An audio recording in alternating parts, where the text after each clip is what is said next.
본문에는 두 선지자, 두 예언자의 말씀이 기록되어져 있습니다. 칼과 기근과 전염병이 이 땅 위에 임할 것이라 라고 예언하는 예레미야의 예언과 하나님께서 우리로 하여금 바벨론의 멍에를 지게 하셨지만 2년 안에 이 모든 멍에가 사라질 것이다 라고 예언하는 하나냐 선지자의 예언이 기록되어져 있습니다. 어떻게 보면 쓴소리로 예언하는 예레미야 선지자의 예언의 말씀과 정말 우리에게 희망을 주는 2년 안에 모든 멍에가 꺾여지고 2년 안에 모든 것이 회복되어진다라고 예언하는 하나냐 선지자의 예언이 담겨져 있습니다. 이 두 예언을 통해서 우리에게 주시는 하나님의 교훈의 음성이 무엇인가라고 하는 것을 마음속에 새기는 시간들이 될 수 있기를 바랍니다. 신경정신학자인 루안 브리젠딘이라고 하는 사람이 여성의 뇌라고 하는 책을 썼습니다. 그 책에서 그는 무엇이라고 주장하느냐면 평균적으로 여성이 남성보다 한 3배에 가까운 말을 더 한다라고 하는 것으로 주장하고 있습니다. 남성이 하루에 한 평균적으로 7,000단어를 사용하는 것을 충분한 것으로 여긴다면 여성은 하루에 한 2만 단어의 이야기를 합니다. 그러면서도 충분하다라고 하는 것을 느끼지 못하는 존재가 여성이라고 이야기를 합니다. 하지만 말을 얼마나 많이 하는가라고 하는 것보다 그 말 중에 쓸만한 말이 있는가라고 하는 것이 우리들이 물어야 할 아주 중요한 질문이라고 생각합니다. 2만 마디의 말을 한다고 해도 다 필요한 말입니다. 유익한 말이면 버릴 것이 없는 것이죠. 하루에 7천 마디의 말을 한다라고 해도 성적인 농담, 헛소리, 아무 말이나 대답하는 것이라면 아무런 유익을 가져다 주지 못하는 것이라고 이야기할 수 있습니다. 그래서 말이 많은가 혹은 적은가 라고 하는 것을 따지기 이전에 그 이야기의 내용들이 우리의 삶에 유익한 것인가 라고 하는 것을 먼저 질문해야 할 줄로 압니다. 그런데 이런 이야기의 내용과 더불어서 우리가 관심해야 할 내용이 있습니다. 우리가 이야기하는 많은 내용들이 듣기에 좋은 내용인가 아니면 쓴소리의 내용인가 라고 하는 질문입니다. 듣기 싫어하는 소리를 듣고자 원하는 사람은 아무도 없습니다. 그래서 이야기할 때에 상대방의 감성을 자극하지 않는 좋은 이야기들, 덕담 나누기를 우리는 원하고 있습니다. 서로에게 힘이 되는 이야기, 서로에게 용기를 주고 서로에게 위로를 줄 수 있는 이야기를 우리는 함께 나누기를 원합니다. 상대방을 이해해서 건네는 그 따뜻한 말 한마디를 통해서 인간관계가 형성되어지기에 우리는 위로의 이야기, 따뜻한 이야기, 용기를 북돋아주는 덕담의 이야기를 원하고 있습니다. 이건 누구나 원하는 동일한 내용이라고 이야기할 수 있습니다. 좋은 소리를 원합니다. 따뜻한 이야기를 원합니다. 서로의 관계를 파괴하지 않는 덕담 나누기를 우리는 원하며 살아갑니다. 그런데 이런 고민을 안고 오늘 본문의 말씀을 대하다 보면 우리들의 소원, 우리들의 바람은 산산이 무너지고 만다는 사실을 성경은 우리에게 보여주고 있습니다. 특별히 하나님의 말씀 중에 예언서의 말씀을 대하다 보면 덕담보다는요, 우리의 간담을 서늘케 하는 이야기에 경고의 내용들이 얼마나 많이 담겨져 있는지 모릅니다. 우리를 이해하고 위로하기보다는 지적하고 심판하고 저주하는 내용들로 예언서의 내용이 가득 차 있습니다. 우리들의 삶 속에 임할 하나님의 진노와 저주로 인하여 어떤 일들이 우리의 삶 속에 발생할 것인가 경고의 음성으로 하나님의 예언의 말씀은 우리에게 들려오고 있습니다. 사랑하는 성도 여러분, 예언서의 말씀을 읽다가 보면 눈에 많이 들어오는 표현, 단어들이 있습니다. 정말 무시무시하고 섬뜩한 표현들이 반복되어 나타납니다. 하나님께서 이 땅에 내릴 재앙을 이야기하면서 저주를 퍼부어대고 있습니다. 잡혀갈 것이다, 멸망할 것이다, 패할 것이다 라고 하는 표현들이 거침없이 사용되어지고 있는 책이 곧 성경에 등장하고 있는 예언서입니다. 칼과 기근과 전염병이라 라고 하는 말이 반복되어 선포되어지고 있습니다. 예레미야 27장 8절 하반절의 말씀만 생각해 보아도 말씀은 이렇게 기록합니다. 내가 그들이 멸망하기까지 칼과 기근과 전염병으로 그 민족을 벌해라 라고 하는 말씀으로 기록하고 있습니다. 이 땅에 칼을 보내시고 기근을 보내시고 전염병으로 그 나라 그 민족을 치겠다라고 하는 하나님의 말씀이 기록되어져 있습니다. 사랑하는 성도 여러분, 예레미야가 모든 사람들에게 남기는 메시지는 들을수록 기분 좋은 메시지가 아닙니다. 마음을 상하게 하는 그야말로 쓴소리 예언을 남기고 있는 사람이 오늘 본문에 등장하고 있는 예레미야 예언자입니다. 그는 애국심도 없는 사람처럼 보여요. 하나님 백성으로서의 자부심을 갖지도 못한 채 바벨론이 우리의 나라 우리의 민족을 차지할 것이다, 바벨론을 섬겨라, 바벨론만이 살 길이라 라고 하는 예언의 말씀을 남기고 있습니다. 장차 바빌론으로 잡혀갈 터인데 거기에서 집 짓고 살면서 거기에서 자손이 번성하리라 라고 하는 앞뒤가 안 맞는 예언의 말씀을 남기고 있습니다. 유다 백성이라면 도무지 받아들일 수 없고 인정할 수도 없는 예언의 말씀을 예레미야는 남기고 있습니다.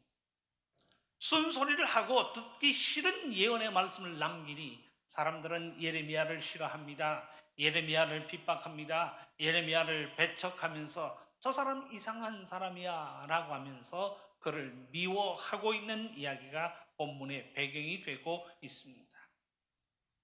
반면에 본문에는 하나냐라고 하는 선지자가 등장합니다. 이 하나냐는 민족들에게 힘이 되는 하나님의 말씀의 예언을 남기고 있습니다. 모든 것이 곧 회복될 것이다 라고 하는 희망을 선언합니다.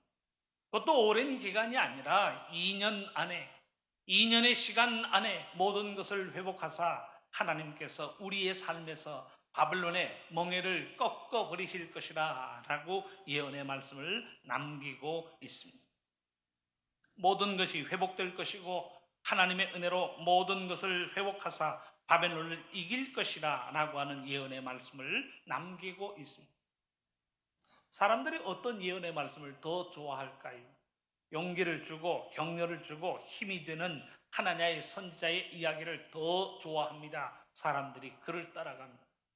하지만 쓴소리 예언을 하는 예레미야 말을 싫어합니다. 배척합니다. 그를 미워합니다. 그러니 예레미야의 예언은 싫어하고 하나님의 예언을 힘으로 삼았다라고 하는 모습을 우리에게 보여주고 있습니다.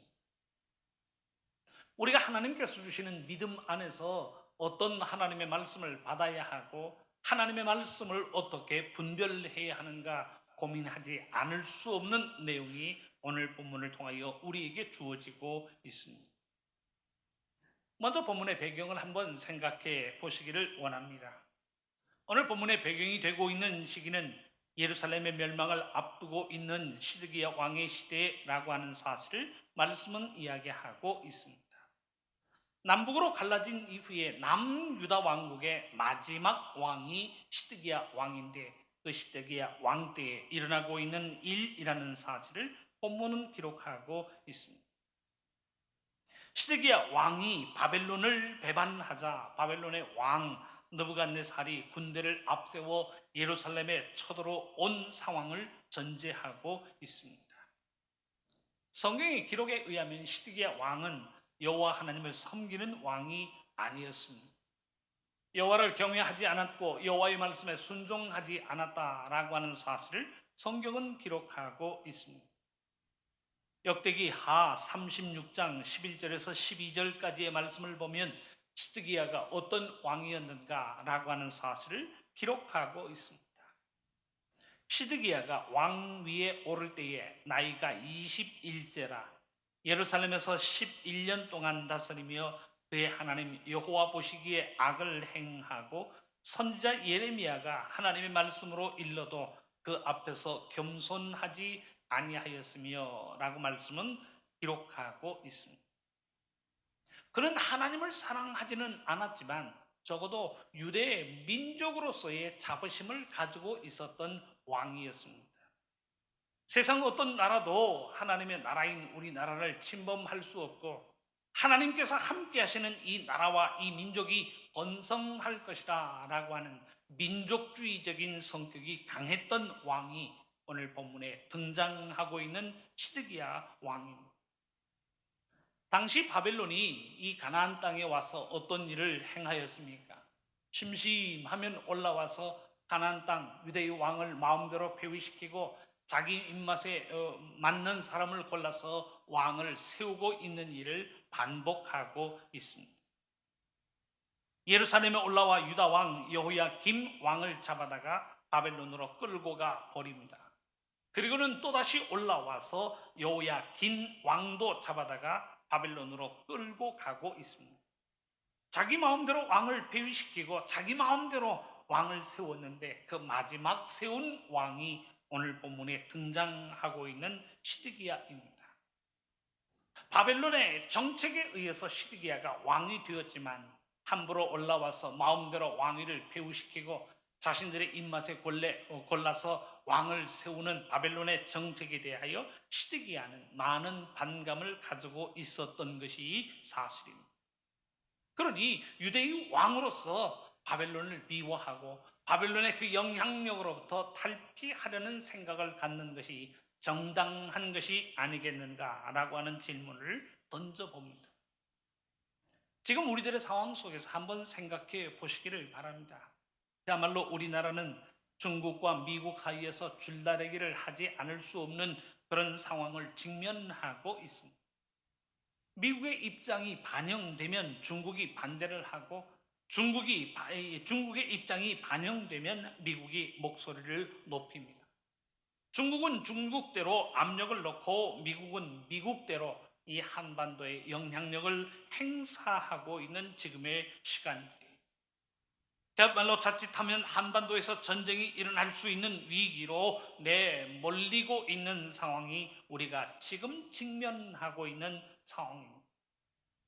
무조건 모든 것 다 포기하고 미국의 입장에 100% 따라라 라고 이야기할 수도 없고 모든 것 다 포기하고 중국의 입장에 100% 따라야 한다라고 이야기할 수도 없는 진퇴양난의 상황 속에서 북한은 핵개발, 핵실험을 반복하고 있는 상황이 우리가 직면하고 있는 상황입니다.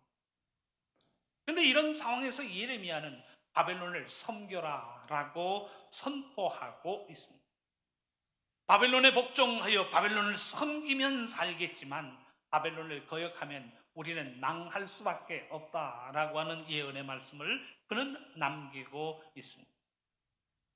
만일 바벨론을 거역하면 칼과 기근과 전염병의 진노가 이 땅 위에 임할 것이라 라고 하는 내용을 예언하고 있습니다. 사랑하는 성도 여러분, 누가 예레미야가 남기고 있는 이 예언의 말씀을 받을 수 있을까요? 하나님은 그의 예언을 통해서 용기를 줍니다. 위로를 합니다. 격려를 합니다. 2년 안에 모든 것이 회복되어질 것이라 라고 하는 희망을 던져주고 있습니다. 그런데 예레미야의 예언은 달라요. 망할 것이다. 바벨론을 섬겨라. 섬기지 않으면 이 땅 위에 칼과 기근과 전염병으로 인하여 모든 것이 흩어짐을 당하고 망할 수밖에 없다는 사실을 이야기하고 있습니다. 신앙심 이전에 유대 민족으로서의 자부심을 가지고 있는 사람도 받아들일 수 없는 예언을 예레미야는 남기고 있다는 사실을 우리에게 보여주고 있습니다. 사랑하는 성도 여러분, 우리는 여기에서 예레미야에 대하여 오해하지 말아야 할 것이 있습니다. 예레미야 선지자가 결코 바벨론 왕국의 첩자가 아니라는 사실을 우리는 마음속에 새겨야 합니다. 예레미야 선지자가 유대의 백성들을 향하여 쓴소리의 예언을 퍼붓고 있는 이유가 무엇인가요? 너희들이 하나님의 말씀을 떠났고 하나님의 공의와 하나님의 정의를 버린 결과 우리의 삶 속에 임하는 이 모든 어려움을 외면하지 말 것을 그는 경고하고 있습니다. 하나님의 말씀을 떠나고 하나님의 뜻에 순종하지 않으니 오늘의 이 어려움이 우리에게 임한 것이라 라고 하는 내용으로 경고하고 있습니다. 바벨론이 강국이니 그 강국과 손을 잡고 태평성대를 이루어야 한다라고 하는 정치적인 의견을 가지고 하나님의 말씀을 대언하고 있는 것이 아닙니다. 하나님의 말씀을 떠나니 재앙이 임하는데 그 재앙이 바벨을 통하여 우리에게 주어지고 있는 것이라는 사실을 그는 예언하고 있습니다.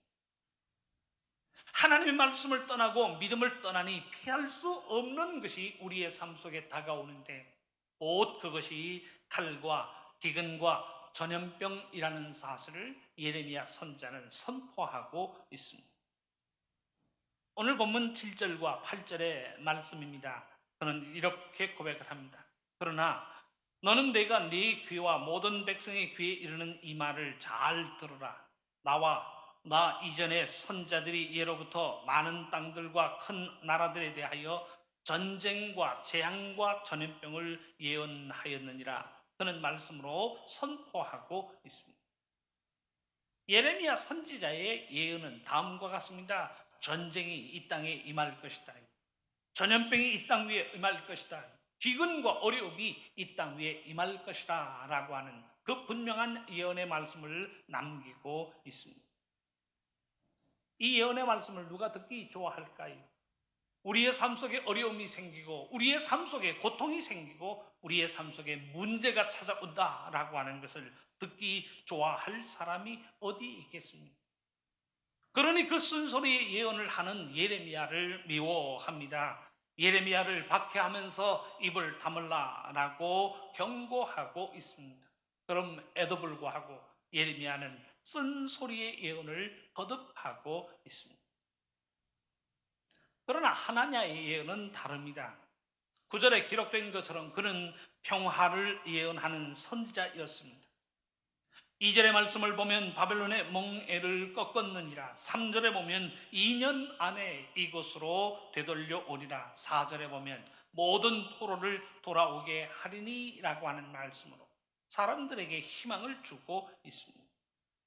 절망하는 사람들에게 2년 안에 모든 것이 회복되어질 것이니 염려하지 마라, 걱정하지 마라. 하나님께서 우리의 모든 멍에를 꺾으사 모든 것이 회복될 수 있도록 하신다라고 하는 희망의 메시지를 선포하고 있습니다. 예레미야는 쓴소리의 예언을 하고 하나냐는 단소리의 예언을 남기고 있습니다. 사랑하는 성도 여러분, 어떤 말씀이 우리의 마음속에 더 드는가요? 절망의 예언보다는 희망의 예언을 우리는 더 좋아합니다. 쓴소리 예언을 보다는 단소리 예언을 듣기를 더 좋아하고 그 단소리의 예언들이 우리의 삶 속에 이루어지기를 우리는 희망하고 있다는 사실을 우리는 부인할 수 없습니다. 예레미야가 무조건 쓴소리 예언이 이루어질 것이다 라고 주장하는 것 아닙니다. 아멘. 네가 지금 기원하고 내가 소원하고 내가 예언한 대로 그렇게 되기를 원한다 라고 이야기합니다. 단 그러기 위해서 우리의 삶 속에 얼마나 철두철미한 회개와 돌이킴이 일어나야 하는가 라고 하는 것을 그는 전제하고 있습니다. 사랑하는 성도 여러분, 우리를 향하신 하나님의 말씀이 얼마나 엄중하고 무서운가 라고 하는 말씀을 우리는 마음속에 새겨야 합니다. 개인이건 나라와 민족이건 하나님을 향하여 그 마음이 열리지 않는 존재들에 대해서는 가혹할 만한 저주의 말씀이 주어진다는 사실을 성경은 우리에게 보여주고 있습니다. 하나님께서 하나님의 복을 내리실 때에 무조건 하나님의 복을 내리시는 것이 아니지요. 그 중심이 하나님을 향할 때에 하나님은 그 인생 위에 복을 허락하여 주십니다. 하나님의 공의와 하나님의 정의가 살아있는 성읍, 그 나라, 그 민족 위에 하나님의 은혜와 하나님의 복을 허락하여 주신다는 사실을 하나님은 우리에게 가르치고 있습니다.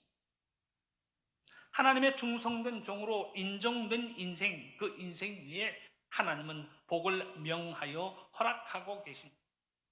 하나님의 신실한 일꾼으로 인정된 나라와 민족, 그 나라를 번영할 수 있도록 인도하시는 분이 우리의 하나님이십니다. 그 나라와 민족 속에 하나님의 공의와 정의가 살아있을 때에 그 나라가 바다의 모래알같이 하늘의 별같이 번성할 수 있도록 하나님께서는 역사하여 주시고 축복하신다는 사실을 말씀은 가르치고 있습니다. 하지만 반대로 하나님을 경외하지 않는 나라, 하나님을 공경하지 않는 민족들이 또한 어떻게 되었는가라고 하는 사실도 하나님의 말씀은 우리에게 가르치고 있습니다. 하나님 경외하기를 찾아볼 수 없었던 소돔과 고모라가 어찌 되었습니까? 멸망당하고 말았습니다. 하나님을 경외하지 않고 송아지에게 절하고 송아지에게 예배하였던 북이스라엘의 사마리아도 결국 망하고 말았습니다. 하나님의 말씀으로 무장하여 나아갈 때는 번성케 하셨지만 말씀을 거부합니다. 하나님의 공의를 외면합니다. 하나님 경외하기를 마음속에 들지 않는 인생과 민족은 가차없이 버리고 만다는 사실을 하나님의 말씀은 우리에게 가르치고 있습니다. 성경에는 그야말로 어마어마한 단어들이 등장하고 있습니다. 그 중에 하나가 진멸이라고 하는 단어입니다. 진멸이라고 하는 단어를 사전에서 찾아보면 이렇게 기록되어져 있습니다. 모조리 무찔러 죽여 없애버린다라고 하는 그 의미를 생각하기에도 끔찍한 단어가 사용되어지고 있습니다. 무조건 모든 것을 찔러 죽여 없앤다라고 하는 이 진멸이라고 하는 단어가 성경에서는 사용되어지고 있습니다. 스바냐 1장 2절의 말씀, 여호와께서 이르시되 내가 땅 위에서 모든 것을 진멸하리라 말씀은 경고하고 있습니다. 스바냐 1장 3절의 말씀, 내가 사람과 짐승을 진멸하고 공중의 새와 바다의 고기와 거치게 하는 것과 악인들을 아울러 진멸할 것이라. 내가 사람을 땅 위에서 멸절하리라. 나 여호와의 말이니라. 하나님의 말씀은 이렇게 기록되어져 있습니다. 무조건 우리에게 복을 주시고 무조건 우리의 편이 되어주시고 무조건 우리에게 은혜를 주시는 것이 아니라 진멸하리라, 멸절하리라 라고 하는 표현과 함께 하나님의 경고하심이 우리에게 주어지고 있다는 사실을 말씀은 보여주고 있습니다. 사랑하는 성도 여러분, 실제로 성경이 나타나는 역사를 보면 하나님께서 물로 이 세상을 진멸하셨다라고 하는 사실을 우리는 잘 알고 있습니다. 노아의 홍수를 통해서 이 세상을 쓸어버리신 노아의 홍수의 사건이 성경에는 기록되어져 있습니다. 믿음을 찾아볼 수 없는 이 세상 위에 물로 심판하신 이야기가 성경에는 기록되어져 나타나고 있습니다. 하나님 공경하기를 거부하는 세상, 공의를 저버리고 정의를 외면하는 세상을 하나님께서는 물로 심판하셨다는 사실을 성경은 우리에게 가르치고 있습니다. 하나님을 경외하지 않고 하나님의 말씀을 순종하지 않는 세상, 전쟁이 옵니다. 전쟁이 피하니 기근이 오고 기근을 피하니 전염병이 발생하면서 남은 자를 찾아볼 수 없는 황폐한 땅으로 만들어버리고 만 사건들이 성경에는 기록되어져 나타나고 있습니다. 사랑하는 성도 여러분, 그럼에도 불구하고 하나님께서 이러한 경고의 음성을 우리에게 들려주시는 이유가 무엇인가요? 감사하게도 그 어려움이 임하기 전 선지자들의 입술을 통해서 전해지는 쓴 예언의 말씀을 남기고 계십니다. 그 예언의 말씀을 통해서 우리의 삶을 돌이킬 수 있도록 우리에게 믿음의 기회를 허락하고 계십니다. 하나님이 원하시는 바는 재앙이 아닙니다. 진노가 아닙니다. 우리가 우리의 삶을 돌이켜 하나님의 복과 하나님의 은혜 가운데 거하는 것을 하나님은 원하고 계십니다. 그러니 하나님께서 경고하실 때에 우리는 하나님의 경고의 음성에 귀를 기울여야 합니다. 왜 이 땅에 전쟁의 소식이 운운되고 일어나는 모든 일들이 어렵고 힘들고 고통스러운 일들 뿐인지 그 속에 담겨져 있는 하나님의 신앙의 메시지에 귀를 기울여야 한다는 사실을 말씀은 가르치고 있습니다. 하나님께서 내게 주시는 경고라고 하는 사실을 깨닫고 돌이켜야 합니다. 말씀으로 돌이키고 하나님의 공의로 돌아서야 합니다. 그 경고의 음성으로 하나님은 예언자들의 입술을 통하여 쓴소리의 예언들을 우리에게 남기고 계시는 것입니다. 사랑하는 성도 여러분, 하나님의 말씀에 기록된 경고의 음성을 남기시는 이유는 분명합니다. 하나님이 원하시는 바는 멸망이 아니라 라고 하는 사실을 우리에게 가르치고 있습니다. 하나님이 원하시는 바는 이 세상이 하나님의 재앙과 진노 속에서 쓰러짐을 하나님은 원하지 않고 계십니다.